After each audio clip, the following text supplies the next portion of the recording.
نحمده ونصلي على رسوله الكريم اما بعد فاعوذ بالله من الشيطان الرجيم بسم الله الرحمن الرحيم انما يعمر مساجد الله من آمن بالله واليوم الآخر وقال النبي صلى الله عليه وسلم من بنى مسجدا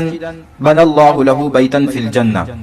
ویڈیو میں آگے بڑھنے سے پہلے آپ تمام دوستوں سے گزارش ہے کہ اگر آپ ہمارے چینل پر نئے ہیں تو ہمارے چینل کو سبسکرائب کریں اور ساتھ میں موجود گھنٹی کے بٹن کو بھی دبا دیں، اور ابھی تک اگر آپ نے ہماری ویڈیو کو لائک نہیں کیا تو ویڈیو کے نیچے موجود لائک کے بٹن پر بھی کلک کریں۔ جناب رسول اللہ صلی اللہ علیہ وسلم نے فرمایا، جو کوئی مسجد کو تعمیر کرتا ہے اللہ اس کے لیے جنت کے اندر محل کو تعمیر کرتے ہیں۔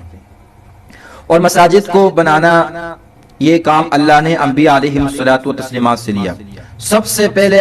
حضرت آدم علیہ السلام نے بیت اللہ کو تعمیر کیا اور وہ تعمیری سلسلہ چلتا رہا، پھر حضرت ابراہیم علیہ السلام نے اس کو تعمیر کیا، اور اسی طرح حضرت سلیمان علیہ السلام نے بیت المقدس کو تعمیر کیا اور اسی زندگی اپنی اس تعمیر کے اندر گزار دی۔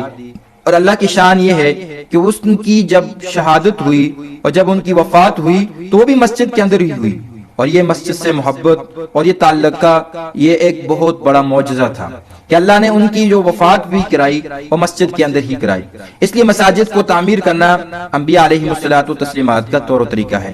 اب چلتے ہیں ہم اپنے موضوع کی طرف۔ کیا ہے کہ یہ جو بابری مسجد ہے یہ مسلمانوں کی ایک تاریخی مسجد ہے جو سن 6 ستمبر 1992 میں ہندوؤں نے اس مسجد پر حملہ کیا تھا کہ کئی سالوں تک مسلمان اور ہندو مختلف کورٹ میں کیس چلتا رہا۔ سن 2019 9 نومبر میں انڈیا نے جانبداری کا مظاہرہ کر بابری مسجد کی جگہ ہندوؤں کو دے دی گئی اور مسجد کے لیے علیحدہ جگہ دینے کا فیصلہ دیا گیا۔ دیکھیں، جہاں مسجد تعمیر ہو جائے وہاں کسی کو اس چیز کی اجازت نہیں کہ اب اس جگہ کو ختم کر اس کی جگہ میں کوئی اور مندر بنایا جائے یا گرجا گھر بنایا جائے یا اس کے علاوہ کوئی اور پوجا پاٹ کیا جائے۔ اور بفضل ہی تعالی مسلمانوں کے ملک کے اندر کسی بھی جگہ پر بھی اگر کوئی گرجا گھر ہے، مسلمانوں نے آج تک تاریخ نے ثابت کیا ہے کہ کہیں بھی اس کو گرا کر وہاں مسجد تعمیر نہیں کی، کیونکہ مسلمان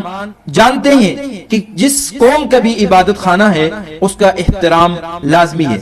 اور اسی طرح انڈیا نے جو یہ فیصلہ سنایا کہ ہم اس جگہ مسلمانوں کو مسجد کے لیے دوسری جگہ دے دیں اور وہاں ہم مندر کو تعمیر کیا جائے، یہ فیصلہ مسلمان کبھی بھی قبول کرنے کے لیے تیار نہیں۔ اس لیے مسلمانوں نے اس فیصلے کو انکار کر دیا اور اللہ نے اپنی قدرت کو بھی دکھایا۔ جس طرح اللہ نے بیت اللہ کی حفاظت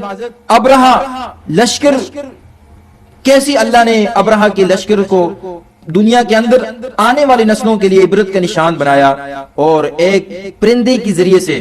پورا کا پورا لشکر کو تباہ کر قرآن کریم کا حصہ بنایا۔ اور ہمیں اللہ یہ اعلان کرنا چاہتے تھے کہ کوئی بھی دنیا کے اندر مسجد کو گرائے گا اللہ اس کی حفاظت خود کریں گے۔ اور آج بھی دیکھیں، جب مودی سرکار نے بابری مسجد کو گرانے کے لیے مختلف ٹیموں کو بلایا گیا تو ٹیموں کو بلانے کے بعد آج اللہ نے یہ اپنی قدرت کو ظاہر کر دیا کہ اب اس جگہ کوئی اور چیز نہیں بن سکتی، اور اللہ نے ان مشینری کو جام کر دیا۔ اس لیے مساجد،